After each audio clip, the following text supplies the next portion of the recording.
Em 2015, nós ouvimos muito falar em crise econômica e crise política. Foi um ano difícil para o país. E o que podemos esperar para 2016? Fomos ouvir o que pensam especialistas sobre esse cenário de incertezas. Veja na reportagem de Caroline Campos.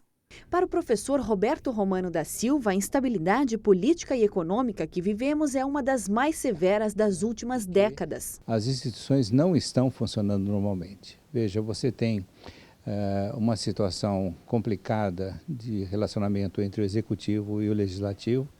Você tem a intervenção do judiciário, muitas vezes extemporânea, no caso do Senado e no caso da Câmara dos Deputados, você tem os seus presidentes, né, sendo chamados à ordem por pesquisas e por investigações policiais. Mas tem um lado positivo. Essa instabilidade deu força para os movimentos sociais reforçarem as suas pautas.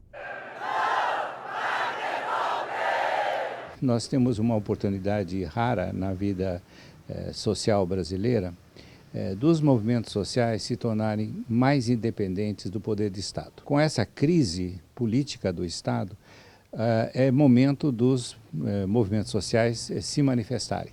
Isto é, colocarem a sua pauta de reivindicações acima da pauta dos políticos. No ano de 2015, nós passamos o ano inteiro afirmando, protestando, nos mobilizando e afirmamos para a própria presidenta Dilma que é preciso alterar essa política econômica, né? Nós precisamos discutir, salvar a presidenta Dilma do seu impeachment e também salvar o próprio governo dela. Salvar o governo dela, eu estou dizendo que a gente precisa dialogar e aplicar pelo menos parte do programa vitorioso de 2014 nas urnas. O economista Vitor Schincariol concorda que o país só vai superar esse ambiente de crise se o governo mantiver o diálogo com a sociedade e promover mudanças estruturais como a reforma tributária. Por exemplo, o governo ele tem um problema fiscal.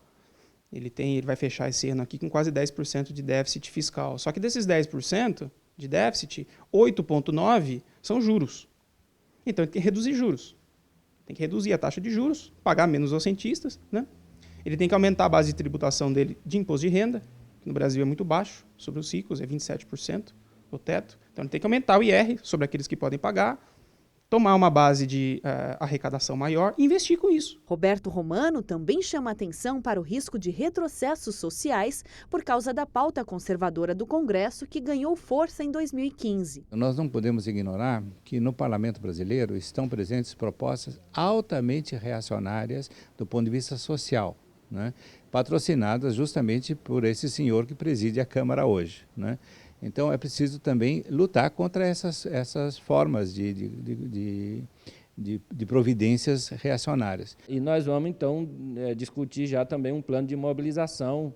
Tem uma predisposição de se fazer um grande ato, uma marcha em Brasília agora no início desse ano.